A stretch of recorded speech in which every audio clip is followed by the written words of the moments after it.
Welcome everyone to today's tour of the temple with Joey Williams. We're very pleased to have Joey with us today. Joey Williams is the Mission Center President for the Western Europe Mission Centre and the Eurasia Mission Centre, where he has served since 2014. He was a committee member for the current hymnal, Community of Christ Sings, and has served the church in a variety of roles, including youth minister for the Central Mission Center in Independence from 1998 to 2002, and for Europe from 2002 to 2007, and as a translator in the International Resources Department from 2007 to 2014. Joey is passionate about justice and peace and believes music and the arts are at the heart of how we begin to reimagine the world in which we live.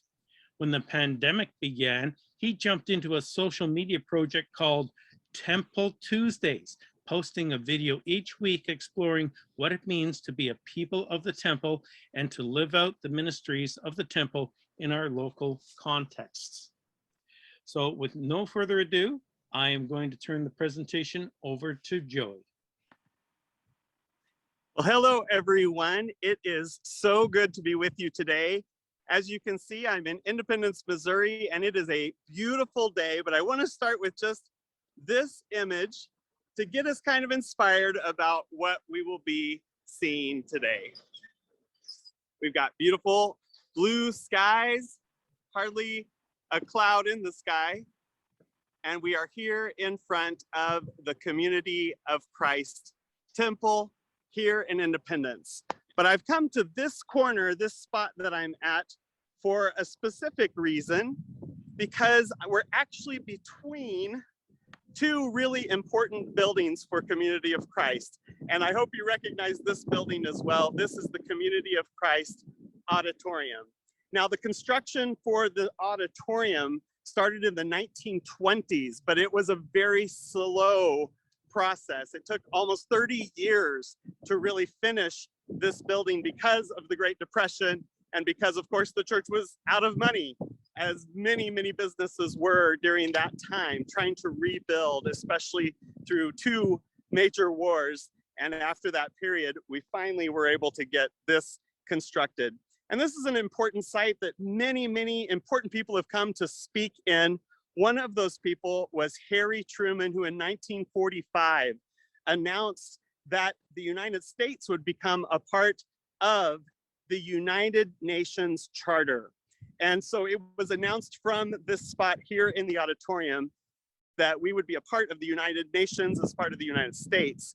And that was just an important moment, and I think connects well with the mission of peace that we have in Community of Christ.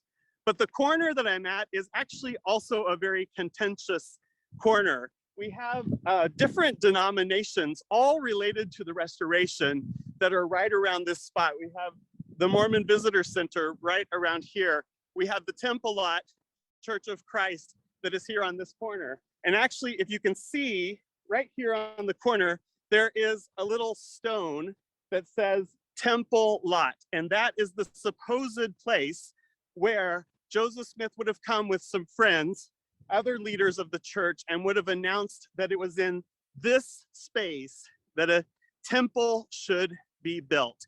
And he said, in the city of Zion.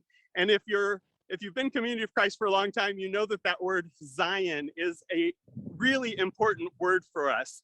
In the Doctrine and Covenants, we find the word Zion referred to as an actual city, as a place, only a few times, because most of the time in Doctrine and Covenants, we actually hear this phrase, the cause of Zion.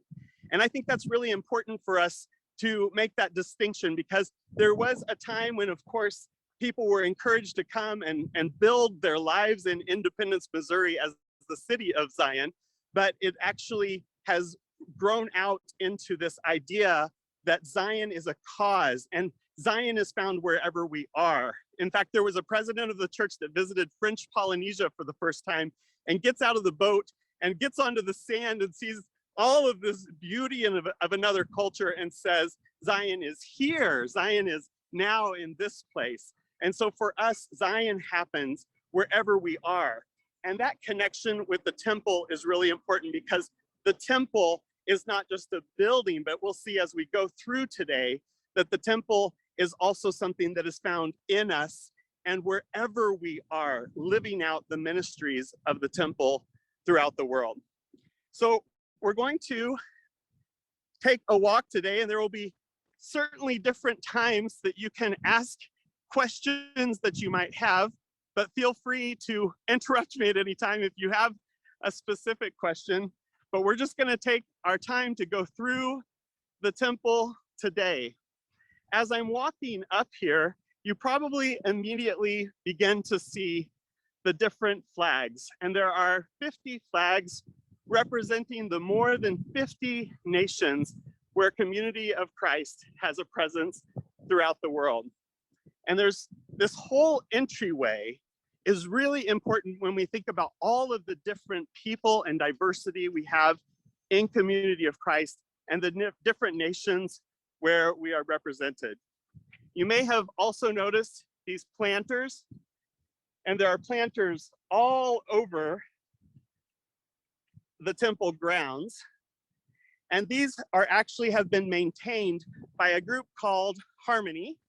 And Harmony is an advocacy group for the LGBTQI2S+ community. And if you want more information on them, you can go to harmony.lgbt. But since 2009, they have been maintaining the different planters that are here. Where I'm taking you now is up to the rooftop of the temple.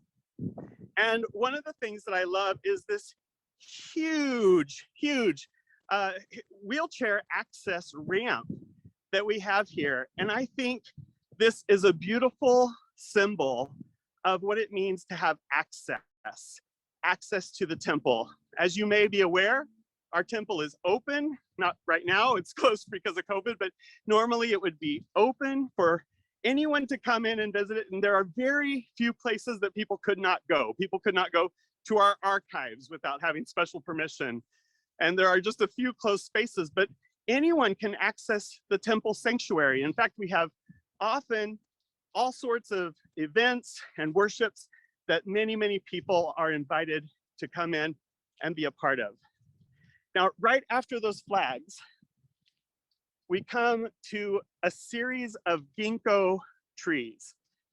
And the ginkgo tree is a symbolic tree of hope, of survival even. It was in Hiroshima that 6 ginkgo trees survived the atomic bombs. And we know that they survived, not only did they survive, but without mutations. And so that's quite symbolic here. And of course, because Harry Truman is from Independence, Missouri, we have a connection with Harry Truman, but also with that devastation that happened in the war and with the atomic bombs. And so there are 50 ginkgos that have been planted here in kind of this valley of the ginkgo trees. And I just think it's a gorgeous representation of not only the more than 50 nations, because there's 50 trees that are here to represent the different nations where we have a presence, but also this symbol of hope for every nation, and that we also will stop our destructive ways that happens through war. And then, of course, as we come further, we come to the World Plaza, in which we have all of the continents of the world. And if you've ever come to a world conference here, you've probably been a part of some type of ceremony that happens out here where people begin to gather in the different places that represent where they're from. And it's a pretty moving sight to see all of our delegates and the different people who have come to participate in a world conference or an international youth forum to come out here and to find their place in the world. And I'll just point out one of my favorites, if you can see it down here. I don't know if you can see it, it's probably too dark, but there's one little dot that's here for French Polynesia. And it's important that it's so far away from the others because we have maybe sometimes up to 300 people who come with the delegation from French Polynesia. And that's such an important place where our church has been planted and has been rooted in Community of Christ. And so as we reach the top of the temple, and we come onto the balcony here, we move into a labyrinth. And this was intentionally placed here to remind us of the importance of spiritual practice in what we do. And Steve Veazey has been highlighting spiritual practice as part of even our decision-making process, to take the time that we need to discern God's will, and that spiritual practice may be at the heart of how we make decisions together. But this is just a beautiful space where people can come at any time and participate in the walking of this labyrinth. And if you know much about a labyrinth, you know that it's not meant to confuse us. It's not a maze where we're supposed to get confused, although it seems like you might get confused. But if you faithfully continue forward, you always arrive at the center. And it's a beautiful symbol that we have here outside of the temple, because that's actually what the inside of the temple is like too. It is this journey that goes in to the center, where we have an encounter that then leads us out in mission. And so even if the temple doors are locked and people can't have access to that, they can have that same type of experience here up on this outside patio that's on the second level here at the temple. Are there any questions up to this point? No, but I will interject here that I forgot to mention to people that since you are doing this live and roaming around, there are some times when we may lose some connectivity. So if that happens, please be patient, because Joey will come back. Thank you. Now this is one of the neat little spaces, because these windows here, you actually cannot see them from inside the building itself. But on them, you will find symbols of wheat and of rice. And that is to symbolize the coming together of the East and the West, that the entire world comes together in our pursuit of peace. And then I brought you this way because I wanted to be able to show you this huge, beautiful metal cross that actually is what you see as you drive up to the temple from Peace Drive, which is right out here. There's Temple Way, and then there's Peace Drive that drives you all the way up to the east entry of. Joey will come back. This is probably just a momentary, and then we'll let him know where he cut out. Hi, Joey. You cut out just as you said. You drive up Peace Drive 2, and then it ended. Okay, great. So yeah, you drive down this lane, the Peace Drive, and as you're coming, you are confronted with this beautiful metal cross, this huge, it's Your probably image metal or is aluminum. sideways right now. Oh goodness, let's see if I can fix that. Are we good? We're good now. Okay, sorry about that. So as you are going up that drive and you're approaching the entrance, the east entrance, you see this big, huge, beautiful cross that's made out of metal. And I was asking if you could recognize what it is that's found in the center of that cross. Can you see it from your homes? Be the crown of thorns? Oh, that's a really good guess. No, I can't zoom in for some reason. I was hoping I could zoom in a little bit to help you see it better. But it's actually, it looks like a dove, but it's actually 3 olive branches in the shape of a dove.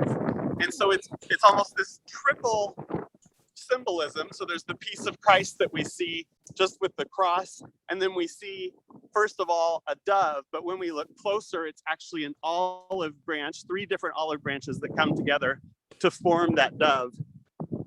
to really put an emphasis, a huge emphasis on our pursuit of peace. Peace in the form of the dove, peace by extending the olive branch, and of course, the peace of Jesus Christ, which is what we pursue in our mission. So I'm going to go down these stairs. Another good time if anybody has any questions or comments. Okay, can you hear me now?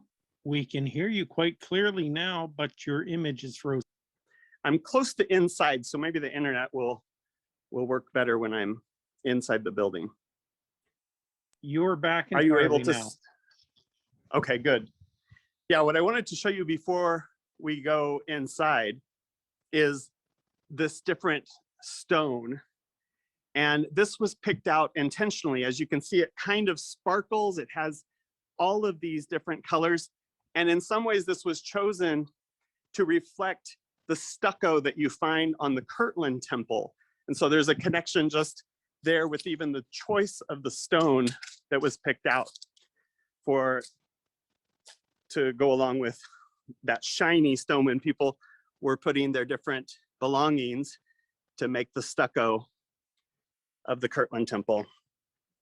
And before we go in, we'll take a look at this, which I think so many people have come to the temple over and over again and probably have not even seen this. It's just right outside of the entryway, but it's the dedication sign of the temple dedicated to the pursuit of peace on April 17th, 1994, which was the opening of the temple. And it's just an important reminder that from the very beginning, this entire temple is dedicated to our pursuit of peace. And just like I showed you on that cross, that there are different levels of that peace. There's the peace of Jesus Christ. There's the peace we extend through the olive branch. And then of course, there's the peace that we find in the Spirit through the dove. Now, even the handles, almost everything in the temple were placed on the temple with significance and meaning. And you see these handles that have a dove on them to represent peace, but also they are created very, very long. And so people of all heights would be able to access the doors here, but also intentionally designed that they get smaller, it gets narrower as you go down. So even a very small child can come up and grab this and is able to have access to enter into the temple. But of course, not everyone has to use the doors. It's ADA accessible. Uh-oh. Oh, there we go. Thought my card wasn't going to work. And as we enter into the temple, we're immediately reminded again that this is not just one nation, but that we are established in more than 50 nations. We probably have a presence in over 60 some nations throughout the world, and that this is an international organization dedicated to the pursuit of peace. Another thing that impresses me here is that as we come in, we immediately have access to the sanctuary just from walking in. And that for me is important because it's not like we have to jump through a lot of hoops to get right to our events, to get right to our worship. But we're actually going to come back to that, and that will be the last thing that we go up. You're going to have to jump through all my hoops to get into the temple sanctuary today. So here, right opposite of the sanctuary entrance, we have this beautiful wooden version of the cross with the exact same symbolism on it as we saw outside. Now, the difference of this cross is that it is made up of over 100 different types of wood that actually come from all 6 continents where Community of Christ is established. And then, of course, once again, we have up here that symbolism of the dove, but it's not actually a dove. It's actually 3 wooden olive branches that form that dove and that make up this beautiful wooden cross. We have an information desk and a welcome center. And I just love that it's open here, and it's a part of our hospitality and the way that we not only want to think about how do we welcome people, but how do we help include people in all of the activities that are going on. We're now entering the meditation chapel. And this is just a beautiful, small, intimate space. As you can see, there's maybe room in here for anywhere from 30 to 40 people comfortably. But it's a very small space. Lots of different things happen in here. The Community of Christ Seminary will often hold some of its spiritual practices in here, some of its services in here. I've seen people who have been confirmed or ordained in this space. It's not necessarily set up for that normally, but it's certainly a space that can be used for that. It has a piano because, of course, singing, and you can see all the Community of Christ Sings hymn books all over are very important to us. And then it gives a view of an enclosed Japanese garden. And the architect of the temple was Japanese, but also, as I told you, we have this big connection. In fact, Independence's sister city is Higashimurayama, which is just outside of Tokyo. And so our connection, that Japanese culture, is a big connection for us, but also the garden, I think, is a great reminder of some of the pruning that sometimes has to happen for peace. That if we want to maintain this world or even construct the world in a place of beauty and peace, that it takes some work. And people come here weekly to maintain this Japanese garden and to do some of the ikebana that I'll show you hopefully later, if that's in there. Another beautiful aspect of this space is that it's completely enclosed, but there's actually access from the president of the Council of 12, and right across we have Steve Deasy's office, so he can look out and use this as a meditation spot. And it just goes around some of the administrative offices here at the temple. Does anyone know what the three main purposes of the temple are?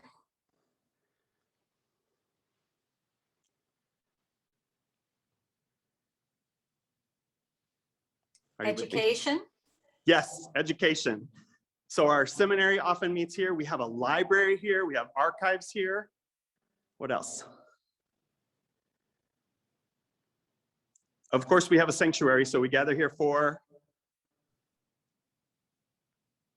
Worship. yes, worship. Wonderful. And then I just said we have our administrative offices here, so it's also it's our international headquarters. It's a space that we gather to make decisions. We have our, conferences are held across the street, and that's all part of the temple complex. And so the purpose of the temple has three purposes: education, worship, and to serve as an international headquarters, a space where we make decisions for the mission of the church. And I think that's really important because it connects us also to our Kirtland temple, which had the exact same three purposes as their main functions. Now, one of the beautiful parts of this room is the different Garnier paintings that we have in here. And when Mr. Garnier was working on these paintings, he actually often called in Wally B, who has a good eye and is good with colors and design.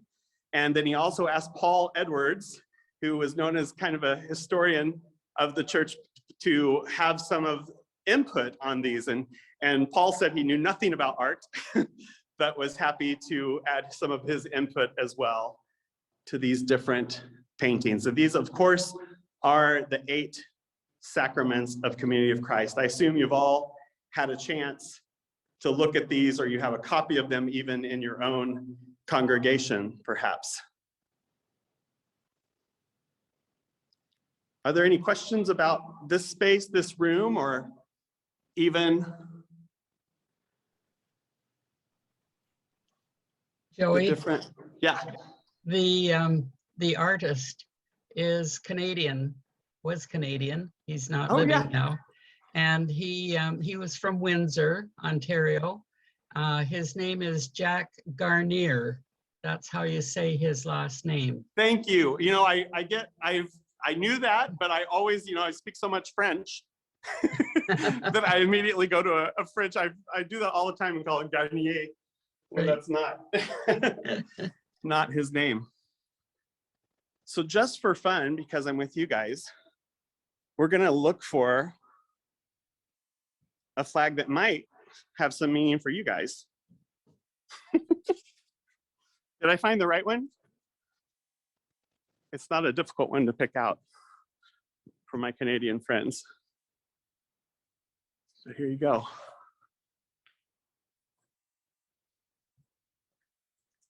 So we're now going to go to some of the more administrative spaces. And we just saw the Japanese garden from inside the meditation chapel, but also as you walk into the administrative offices, we have a good view. There's a room back here called the Peacemakers Room. And there's nothing that special about it, except that there's all sorts of words of welcome and peace that are on the wall back here. But it's often a space that we use for our international gatherings that different delegations will meet in. And then I wanted to show you another important space like that called the Continence Room. And if you were to come here before World Conference as a delegate and maybe participate in the International Leaders Meetings, or the ILM, this is another big space that we have with translation booths all at the back. It's currently set up for some meetings with the First Presidency, as well as some videos that they've been preparing, but it's a great space for people to come together. And it's called the Continence Room, with different continents, Australia and Asia, at the different doors to represent that room.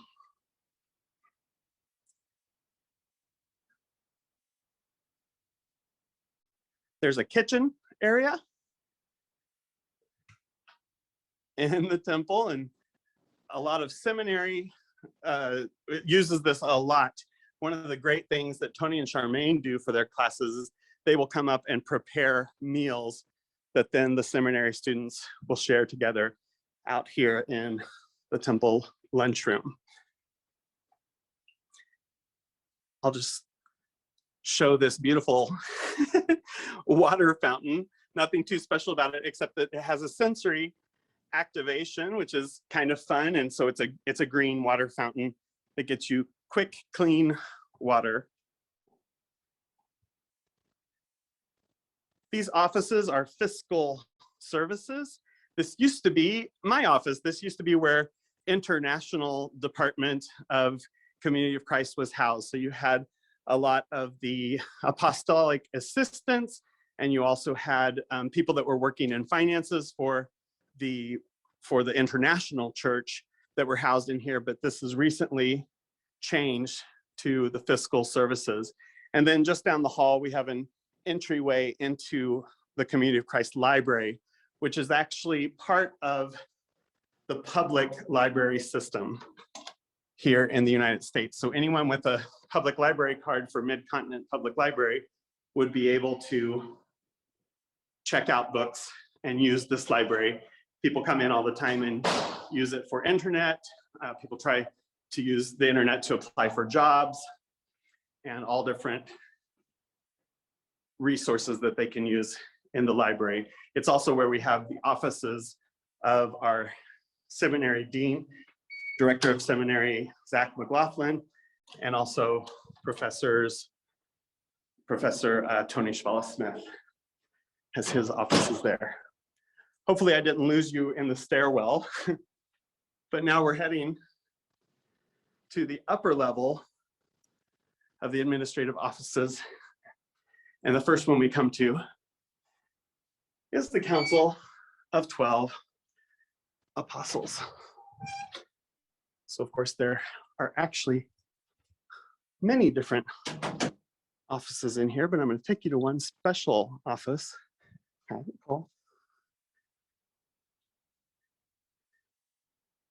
You might recognize some of these names: Catherine Mombwe, Carlos Enrique Mejia, Mareva, Barb Carter, Janae, Bunda Chibwe, and right at the very end, does this one look familiar?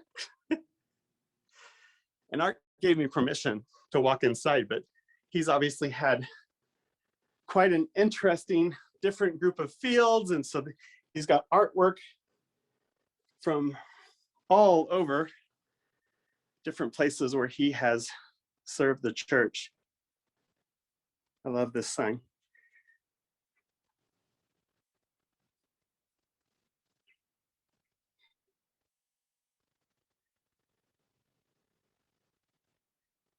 And I know Art wanted to be with you today, but he's had many, many different things going on and happening in his life. You may have noticed this, but it was right across the street. It's right across the street, the stone church, from the auditorium. It's across that big piece of grass.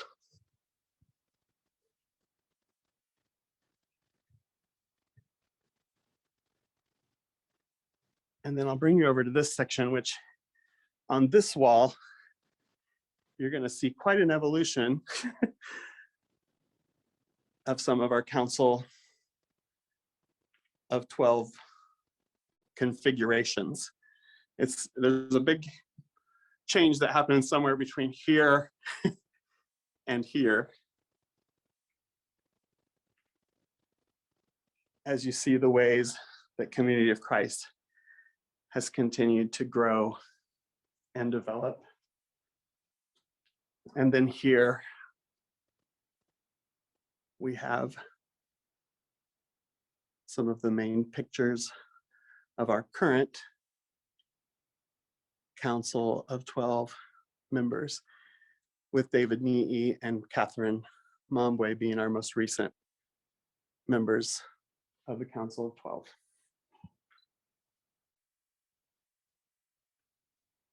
Any questions or comments up to this point? I was so impressed that there's a public library in the temple. Was that true right from the beginning, or is that more recent? Yeah, the library was here since they built the temple. It was one of the initial functions that they decided to have here. Of course, part of that is the archives, and we have a pretty extensive archive section that's in the very back of the library, but that's always been a part of it. Very nice. So of course, there's many other offices that are in here, and that was probably the last office we'll actually go into, but we have membership records. So of course, all the information that people are entering into Shelby, all of the life events that are happening for Community of Christ are recorded at the different international levels, but then also here at World Headquarters. And then we have the council room, which is a beautiful spot. I'm not sure how functional it actually is to have a conversation this far apart, but I have seen several meetings that have taken place in here, and potentially it might be more symbolic even than it is functional. In the middle, we have the peace logo. And so at the middle of the conversation, whatever conversation happens in here, we are to be reminded that we are headed towards a vision of peace, that all of our conversations need to lead to peace. And then I love this stained glass window of the dove, because it's often the spirit that we pass through, or the spirit that pushes us out into the world. And it reminds us even that all of our important conversations that will be had around this table have to have a place back out in the world, and that the spirit carries us into that space. And then another symbolic function of this room is that it has 7, and you don't find many 7-sided tables. And at each of the sides, are 3 chairs. And if you go through the World Church Leadership Council, so you take the heads of all of the quorums, so if you take the 3 presiding bishops, and if you take the first presidency, and if you count the Council of 12, and you have the high priest quorum president, as well as the president of the presidents of 70, you add all of those different persons up together, that there would be a seat for all of the leading quorums and the leaders of the church that would gather to make decisions. So often when we gather, we actually have more than just that amount of people. I think the World Church Leadership Council is even up to maybe 24, 23, or 24 people. So I'm not sure if that is the best room for us anymore, but it has a very symbolic character in it. And then we come to the first presidency suite, which we have our secretaries that would be here at the beginning, the first presidency's assistants, and then back in the back would be a President Cram, Stacy Cram's office, President Scott Murphy's office, and of course, President Stephen M. Veazey's office. But what I love about this office is that as they come out the door, they are confronted every day as they're coming in and out of their offices of basically the purpose of the temple. They're reminded of our vision of peace that we find in the logo that represents the scripture that we find in Isaiah. And they're reminded the temple shall be dedicated to the pursuit of peace. It shall be for reconciliation and for the healing of the spirit. And I just think having that there, I don't know if they're even aware of it when they walk in and out, but to be constantly reminded of what the vision is through the logo for the church, but also the purpose of the temple, and that they're located in this space. And then just down the hall, we have the office of the presiding evangelist, who of course at this time is Jane Gardner. And she used to work at the end of this hall, and I'll get there later, but Jane is our current presiding evangelist. And at least in my ministry in Europe, the work of the evangelist is such an important ministry for all of the things that we're doing. It's just amazing the way the evangelists have gathered and been able to provide a ministry that not only sustains the church, but especially for our new seekers, people are just finding it amazing to have someone who will accompany them and walk with them for 6 months to a year to prepare their evangelist blessing, or even just to spend time with them to talk about some of their life direction and some of the transitions they might be going through. A lot of people are going through faith transitions. And so that ministry has become even more important. And then we have the offices of legal services, or the general counsel, and they work on all sorts of things, from creating all of the contracts that we have that keep our churches going. They help maintain some of the different aspects, legal aspects of our properties, anything that needs to be carried out or have a stamp of approval on. They're working on those different things. They also work on child protection, which is another important aspect of the life of Community of Christ. Since we work with children, that we try to do our best to protect the vulnerable. And then next to that office, which as you could see, it's actually connected in the back to the First Presidency suite, we have the presiding bishopric and the mission funding that we have in here. So we have someone who helps plan estate legacies. So people who might leave part of their estate to the church, but they also help them figure out what they'll do with the rest of their estate for their families. And so they do family planning and leaving a life legacy. And then of course, President Stacy Cram is also the presiding bishop at this moment. And then we have poor Steve Graffio, and I don't mean to call him little poor Steve Graffio, but he, through this pandemic, has been the person up here daily to maintain the temple and make sure that it continues to function, but also is a bishop for the rest of the world. But for a long time, he was the only person, one of the only people accessing the actual temple during this pandemic. There's now a few more people beginning to come into the office, and they're hoping to be opening the offices here, hopefully in September, but with this new variant, we're not sure. We then have human resources right here. And of course, their missional job, and this is, we have the Director of Human Resources, Matt Frizzell, but their missional purpose is to make sure that we can maintain the functioning of the church through employment, human resource development, and helping people be out in the field and able to live out the mission of the church. They also work, of course, on how we can have pensions for people, and that's been an important part of how we can continue to maintain people working part-time or full-time, and even volunteers. There is a lot of consideration of how do we even help sustain and support volunteers in what they do. And then the last offices that we have in this building, there are some over at the auditorium, but the last ones here is our communications department, where Jen Kilpack, as I told you, she's in charge of the communications department now. And then we have also our formation ministries. Jane Gardner used to be the person in charge of formation ministries before she became the presiding evangelist, and it's now Apostle Janae Grover who works with formation ministries, and that's all of the resources that are created. So your reunion materials, if you've been doing the nonviolence reunion materials, that has been created by this department. All of the sermon helps and the worship helps that you access either online or you have a hard copy of, those are all produced here, and any types of resources are produced through the formation ministries department. Any questions about the administrative offices or that side of the temple?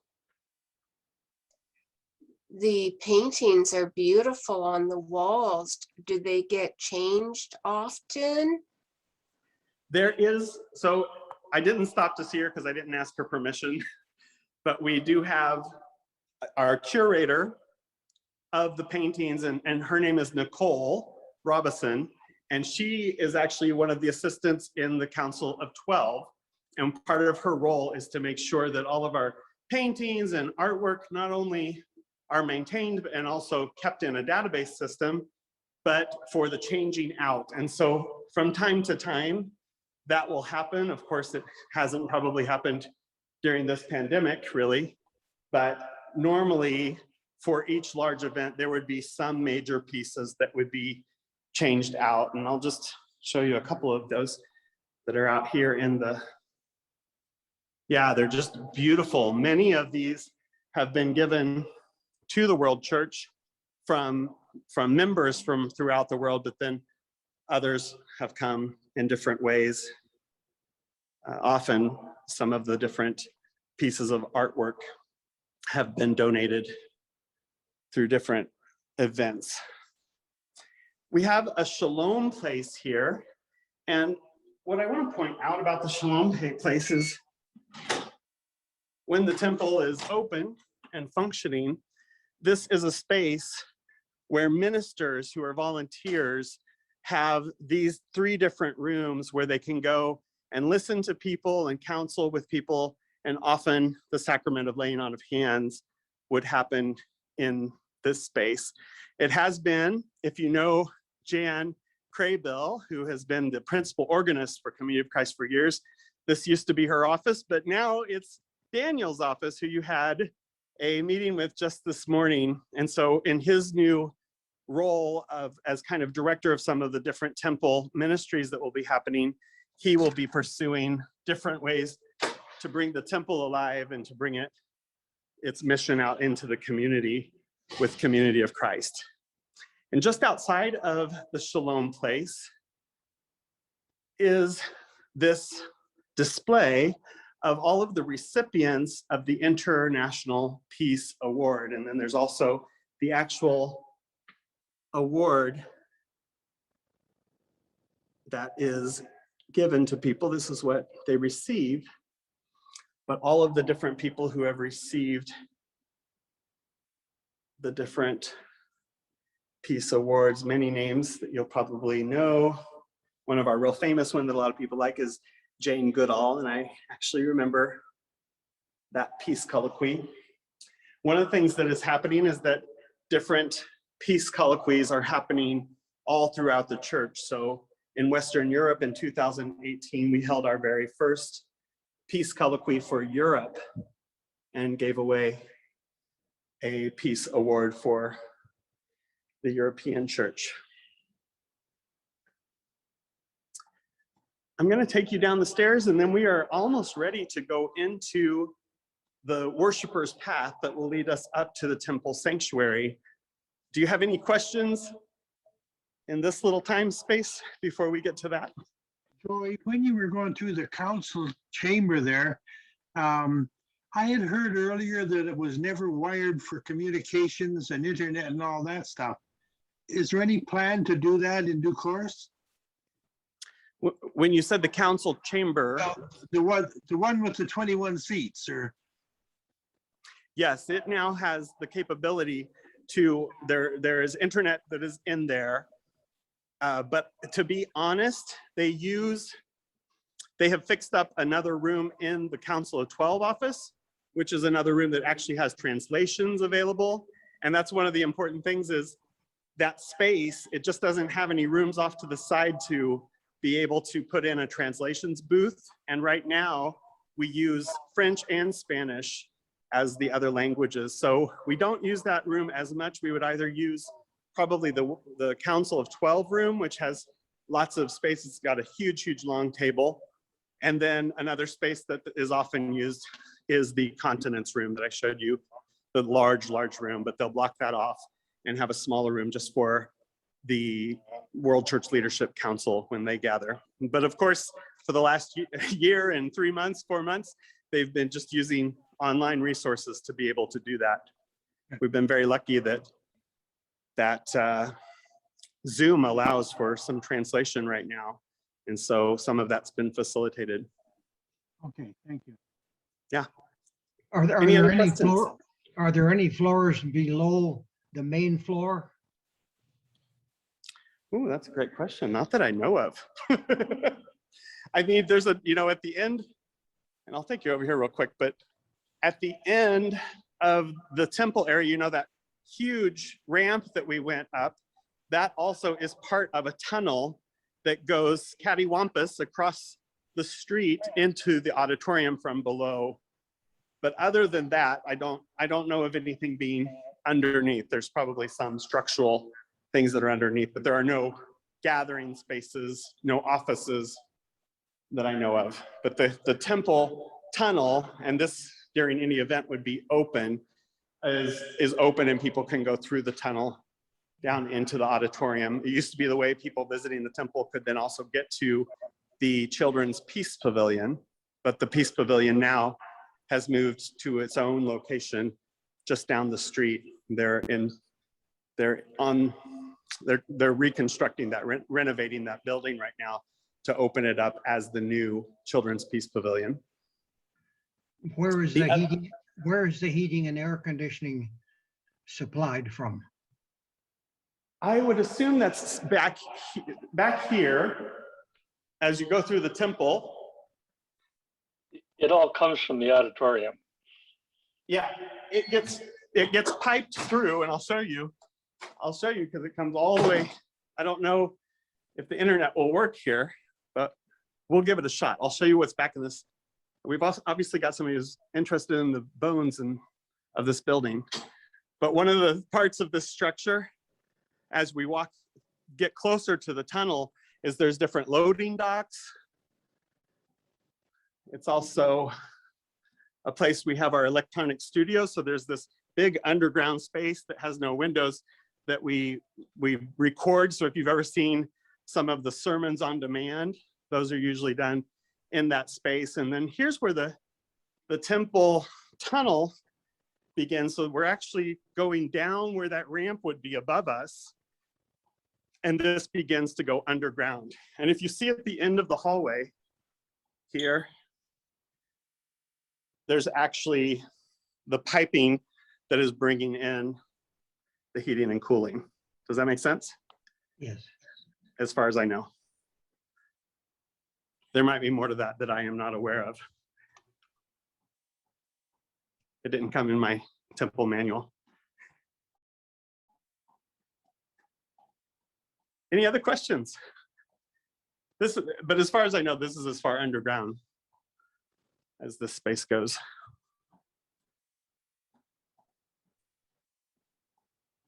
So what offices are still in the auditorium? Yeah, that's a good question. So fiscal used to be there, and that was the first office I showed you. They have just all moved over into the temple space. Let me shut this door. And still over there would be our IT department. So they have a big space where all of our computers are maintained and the IT department works. Several people working over in there. Communications has some people still working over there, but most of the people that worked in communications have moved into that Formation Ministries communications place. Formation Unit Ministries used to only be Formation Ministries. It's only recent that that's become communications / Formation Ministries, which makes sense that they work together. But all of communications used to be over in the auditorium. Very few are still in there. We used to have our youth ministries department, which we now do not have a specific youth ministries department that's handled through Formation Ministries. At one point we had five employed youth workers, but that has for a long time now not been the case. Let me think what else is. Herald House is in the basement of the auditorium. So that whole section of the delivery system of Herald House and the warehouse is located over there. And then of course, all of our custodial services are located. So our custodians and all of the people that work to maintain this building are based in the auditorium over in the basement area. And then of course, there's a whole cafeteria area that has been used by the Laurel Club for years. And then a lot of things that haven't been functioning during the pandemic time. Other questions? Are we ready to go into the worshiper's path?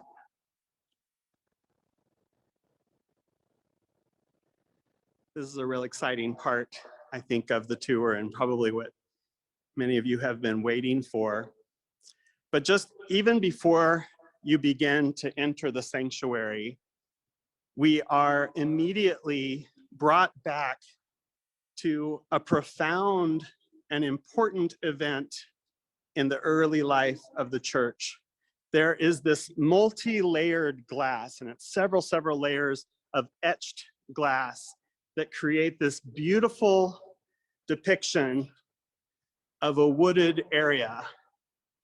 And I bet many of you would use the other term for that, which you could call it a grove area. And we're reminded that all of our encounters with God begin by searching, begin by this lack of wisdom and looking for answers. And so a young 14-year-old boy filled with questions begins to ask these questions and decides to turn and go into the woods to begin to pray, looking for that encounter and that experience. And so we pass symbolically through that experience as we all come as seekers, as we all come filled with questions and hoping to have an encounter to give us guidance and direction.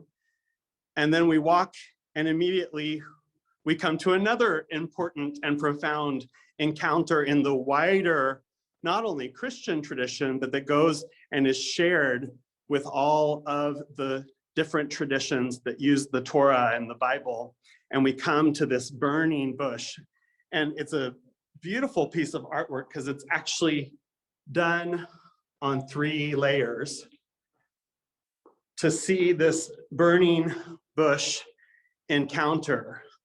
And so we as Moses have an opportunity to turn to see what God might be up to. And so it's very interesting because I think it's very intentional that as we come in, if we want to have this burning bush encounter, just like Moses, who was walking by with his sheep, he could have just continued to walk by, but in order to see what God was up to, had to intentionally turn and enter into that experience. And so the worshiper's path begins with that burning desire for God to call us into activity, into God's activity for the world. And when we turn and move forward, we can begin that path, the worshiper's path. And as you come into that space, the very first thing that we are reminded of is you are welcome here. It's the parent with arms wide open, ready to receive their child who has come home. And so anyone who may have felt separated, may have felt distanced, may have felt like they weren't worthy enough, or maybe they hadn't been living in a way that they would be acceptable, this piece of artwork that you might know best as the story of the prodigal son, but I call it the expectant parent, or a parent that is awaiting with arms wide open, ready to receive as we return to God.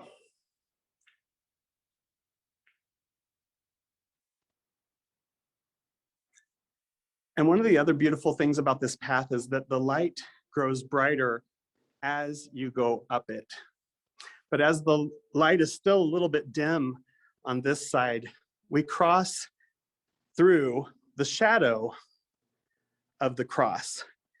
And it's beautifully significant because I'm not sure if our focus is supposed to be here, or maybe in both places at the same time, but it's almost as if we will be touched by God's grace, or we walk through God's grace as we continue that journey.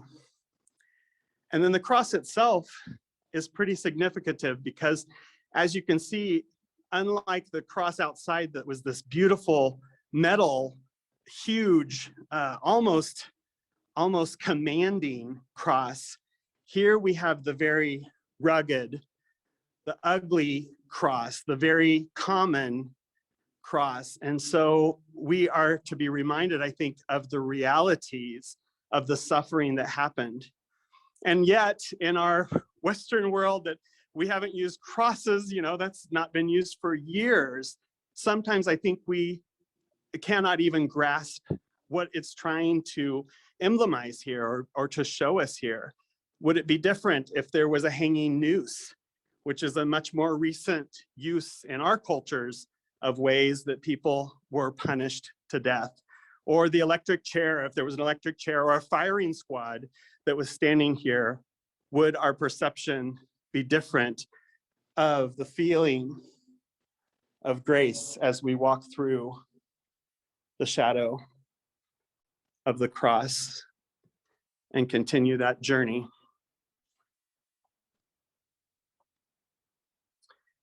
It then comes to this beautiful piece of artwork that was done by a Muslim who did this piece of artwork.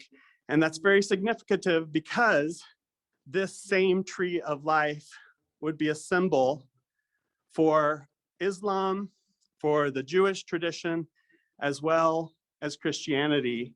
And this hope that there is life at the end of our journey, and that this tree of life is available for all of us who come to worship in those shared religions of the world.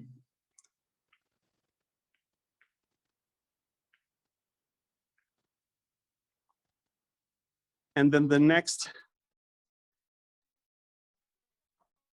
grouping that so I was saying that this is that ikebana, and that's a Japanese art form of fresh flower arrangement. And so right now, as you can see, it's had some issues because it hasn't been able to be maintained, but normally every week someone comes in and creates a new ikebana arrangement in this space. And in this artwork, it's very important that there are 3 levels that show a well-balanced arrangement of the feeling that heaven, humanity, and all of the earth are in harmony. So the heavens and the earth and humanity all are represented and combined in harmony in the different Ikebana representations that we have here. And then the next to last station is the dark night of the soul. And for me, this can be one of the most powerful moments. It's that recognition of a God who sees us on our journey at our worst, and a God who is waiting to receive us and welcome us with all of our suffering, with all of our pain. Just a few weeks ago, I was able to give a personal tour to a woman who was in a wheelchair as I was pushing her around, but she had just gone through a divorce. And when we got to this station, and when we talked about a God who meets us exactly where we are in whatever we're going through in our lives, and she just wept over and over in this space. And you might see it as the same person going through 3 different iterations of their despair and pleading with God to hear their prayer. Or you might see it as different people in different places on their journey of faith.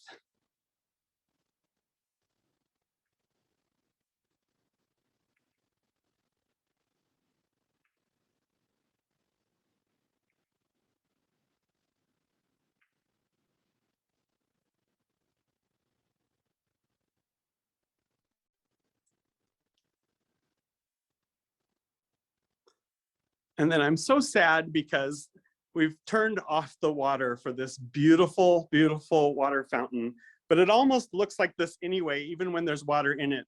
There's just barely enough water that it seeps over the side and continues to run. And it doesn't have the best contrast here, but I'll read what's on the wall. Whoever drinks of the water that I shall give will never thirst. And of course, this is the idea that we hear over and over in our hymnody, but also in the words of Jesus, that anyone who is thirsty, come to me and I will satisfy your thirst. Come and drink of living water.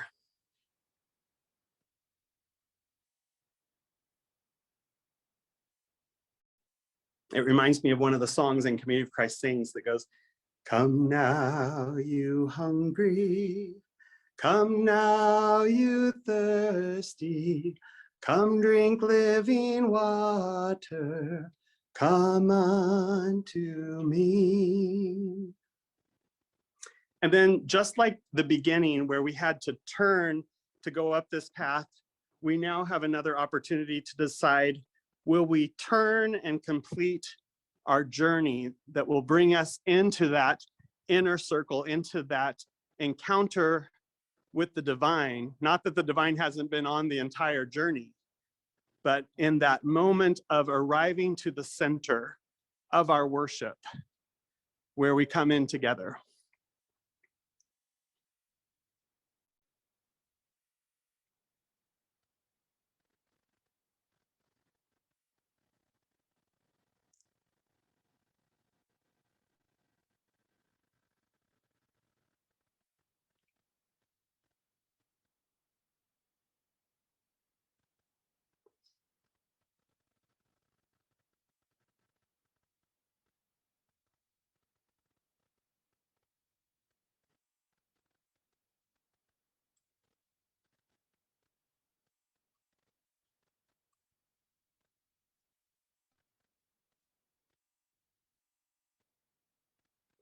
So one of the first things we're reminded of is the intimacy of this space. Even though there's tons of seating in this space, it's still very intimate. You feel almost as though you can just look to your right and left and see every person in the room. Everyone is very connected.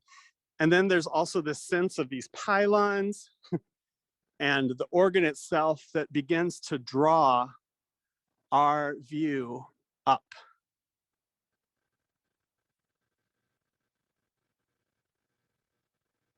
And there we see the purpose of our journey. This inward, outward spiral. This journey that works its way into the center with an encounter, with potentially guidance. Maybe it's the moment of discernment where something is affirmed or revealed to us. And then that outward journey that begins to lead us back into the world in mission.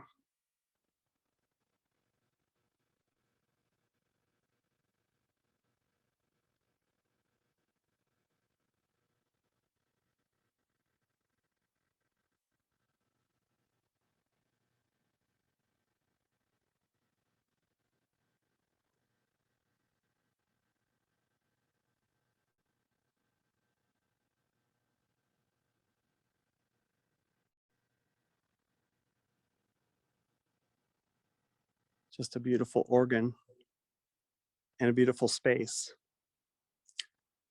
One of the questions when the temple committee was gathering to decide how the temple would be built, what it would look like, but also what would its function be, they said, what would we do in it? You know, of course it makes sense for a world conference, but what will we do every single day? And so one of the things that was decided is that they would hold a daily prayer for peace. And so this would be the candle that typically would be lit every single day, and then a prayer given and recognizing a different country and their needs for prayers for peace throughout the world. I think somebody mentioned that was the organ a Canadian organ builder that created the organ? Yes, it was built by Cassavant Organs out of Montreal. Yes. You guys are all over this place. And of course, we gather here and the Canadian States paid for it. Thanks, Barb. That's great. Actually, that's actually quite true, Joey. The tax laws here were such that in order for us to get credit for making contributions to the temple, we had to have something that would to show for it. And so they actually designated parts of the temple that were quote unquote Canadian, so that's how we could justify the contributions. Oh, that completely makes sense. So it had to be affixed to a physical, tangible thing that you could say, this is what we purchased. Yeah, if some auditor really wanted to go to the mat on it, they had to be able to say, yeah, here's what we bought. Oh, that's wonderful. Well, it's beautiful. Thank you for your contribution. As you can tell, it's amazing. And of course, this space, you know, has so much that it offers. But one of the things that I think is beautiful in here is that except for decorations that we add to this building and this part of the building, outside of the organ, there's really no design, there's no decoration. So we are not given any specific images of what our encounter should be, of what our worship should be, of who our worship should be to or for. And so it is left kind of as a blank slate or blank page, and we create and that experience happens without a lot of expectations. It gives a lot of direction and gives the Spirit a lot to work with, I feel, for us as a people when we gather in this space. In contrast, the auditorium is a much larger space, and I don't think we had time to go over into that auditorium chamber, but in here you get that sense of let's move up, and it's kind of almost this upward experience or almost personal, intimate experience with the divine, even though it's collectively shared with many others in this room. I think at the most you can get about 1,400 people in this area. Thanks to this type of seating, it probably comfortably only seats around 1,100, but you can probably get up to 1,400 people in here. Whereas in the auditorium chamber across the street, you can get over 5,000 people seated and much larger space. And immediately, rather than being drawn to this upward, downward, intimate experience and flow, we are reminded that we are just one in many as the circles expand wider and wider and wider in that room. And almost makes it a perfect place to have discussions of our decision-making process and how we make decisions together in that room. Because for me, that's the point. How do we go wider and wider into the far-flung rows and aisles of the voices that we need to hear from around the world to consider all of the different perspectives that we need to hear before we make decisions together. And so that space is much more our decision-making space now, whereas this space is much more dedicated and concentrated on those intimate personal gatherings, worship experiences, or even events. We've had peace colloquies and different events here to educate and to come together to see what that vision for peace is for the world. Just a few additions that are interesting maybe to know is that there's a space back here for children. And so it's got some glass and makes that a more comfortable space sometimes for parents who are having some time with their children, or if their children are being noisy, or even if they just want a space that's apart to be back with their children, they can be back there. And then we have translations booth, and we can do up to, I believe, 11 different languages in this space. And then here we have our media and sound, all of the different things that need to happen to make sure our microphones are on, et cetera, et cetera. Behind these pylons is storage. So some of the decorations that we have are behind those two pylons there. All of our communion materials are kept back here, our serving trays, et cetera, et cetera. So people will go back there to prepare the communion plates. And over here, we have a gathering space, just a small little room where people who will be participating in the service can go in and prepare before a service for any of that.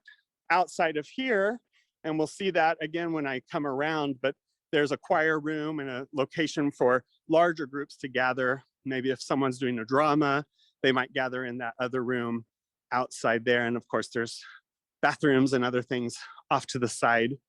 One of the interesting parts about this space is that there are 6 different specific exits to the room, 6 different doors that represent, again, the 6 different continents upon which Community of Christ has a presence and is established. Are there any questions about this space before we leave it? I don't want to leave this space unless you guys are ready. Has the PA system been updated or corrected? I remember visiting there and it was almost impossible to understand the speakers from reverberations and echoes and so on. Now, that is dependent upon many different things. It's dependent on how many people are in the room, and sometimes it's dependent on who's running the system and if the system has any issues. I do remember, I think, what you're talking about in that specific instance. The last time I was here, it was working okay. It did not have the same problems as, when were you here? What was that for? Oh, probably 10 years ago. Was it for the hymnal lunch? No, it was to recognize the presentation of the Peace Awards. Okay, yeah, that's what it was at. Was one of the peace. Yeah, I'm pretty sure it's better now, I hope. Any other questions? Joey, during Yeah. the burning bush station, I saw some drums. Do you know the significance of those? There were drums on the ground beside the burning bush. Oh, I don't know what that would be representing, other than potentially, I don't know, I don't want to make any guesses, but there may be a sense of hearing the heartbeat of God, maybe.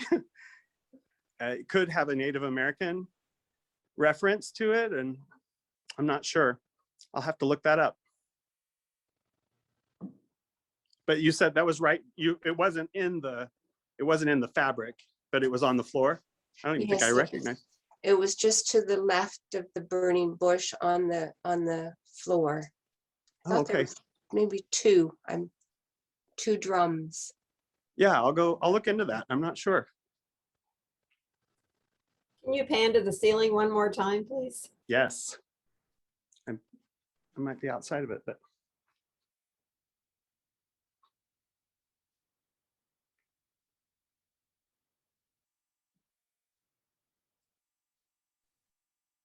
Why is there a way for people to walk up into that tower part way or some way? Or are those windows? Not in general. So in general, no, there's not a way to do that. But you are correct that at this part where the windows are is a small little balcony type of area. And you can walk a certain way until that stops. And I'm not exactly sure where it stops, but at a certain point it stops and you have to take kind of a ladder to get up to even further parts of it. Okay. But at some point it stops, and then they have these tools that go up and they can change lights out with. Jan Graybill took a few of us up to tour the back of the organ, and that was quite fascinating. And there was a ladder in there too, but I didn't go up that part. Yeah, it's incredible. I think if you put Community of Christ organ in YouTube, in a search in YouTube, she has two different videos, one of the auditorium organ and then one of the temple organ that walks you through a lot of the description of that. And I think she takes you behind and shows you the little bitty pipes and everything.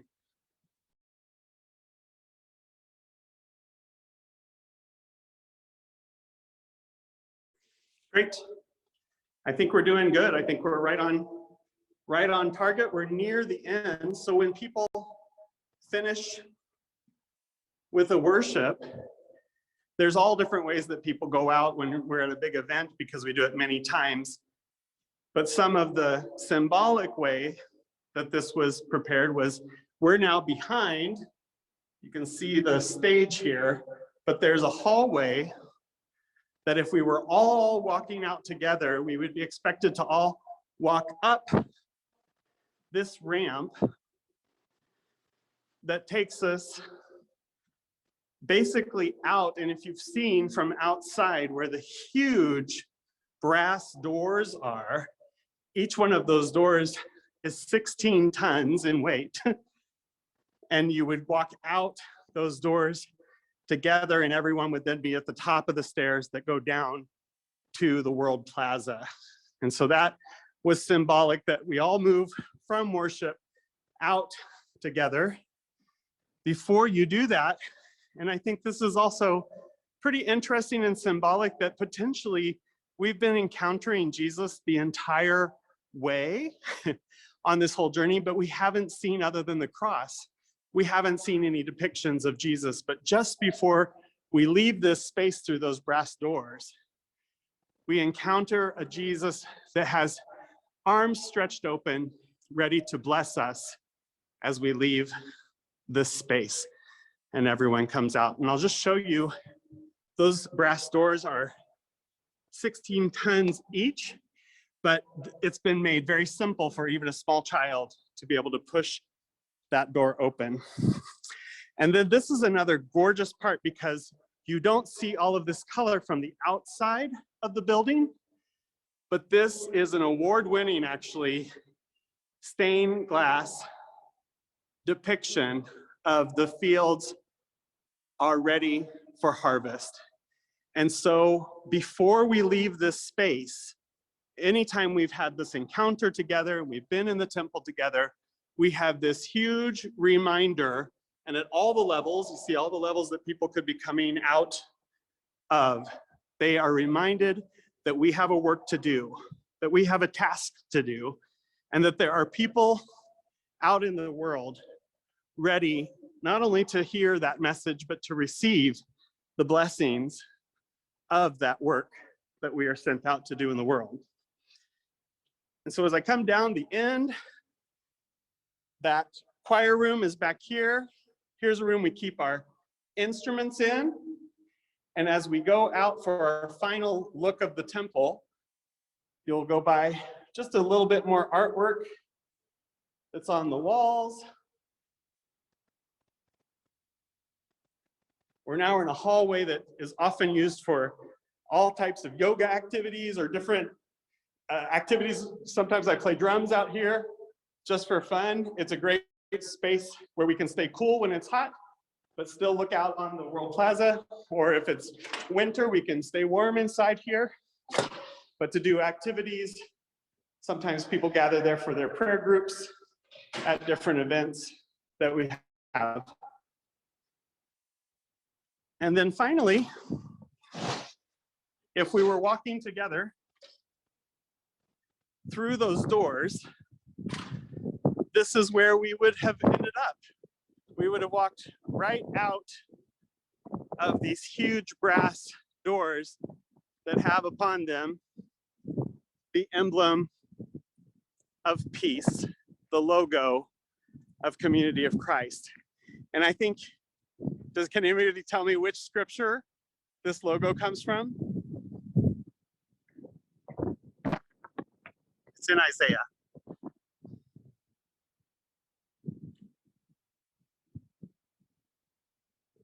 Right, can you still hear me? Yes, we can still hear you. I think we're just all stumped, but it seems to me, wasn't it, the lamb and the lion shall lie down together and a young boy will lead them? Yes, so this is in Isaiah 11. You can go to Isaiah 11 and it starts at verse 6. But what I think people often forget is to go on to verse 9. For me, especially in this question of nonviolence that we're asking ourselves at this time in the life of the church, maybe verse 9 gives us some more information or some more ideas of what nonviolence and its place might have in our pursuit of peace and justice. Because in verse 9 it says, they shall not harm or destroy on any part of my mountain, on all of my mountain, they shall not harm or destroy. And so, yeah, that logo has become significant for our pursuit of peace. And then, as you can see, I'm walking away. If you were to come down those stairs, when you come out, it directs you to the very last thing I'm going to show you today, which is this sculpture of turning our swords into plowshares, to again remind us that almost the entire point of the building of this temple and the ministries of the temple that we do are to promote peace, reconciliation, healing of the spirit in all of the work that we do. And I just love this perspective of watching this person turning their swords into plowshares, and then you can see the Community of Christ logo behind it. And that's the tour of the Community of Christ Temple, a temple dedicated to the pursuit of peace. Any final questions? Comments? It was Thank- super, thank Joey. you. Thank you. Thank you so much, Joey. You're welcome. It was fun to walk you guys around. Well, thank you very much, Joy, for a wonderful and very impressive tour of the temple. I wish we had more time because I'm sure there's a whole lot more you could have shown us. So thank you for your time, and I hope that we get to do something with you again in the future. Thank you Me too. so much. You're welcome.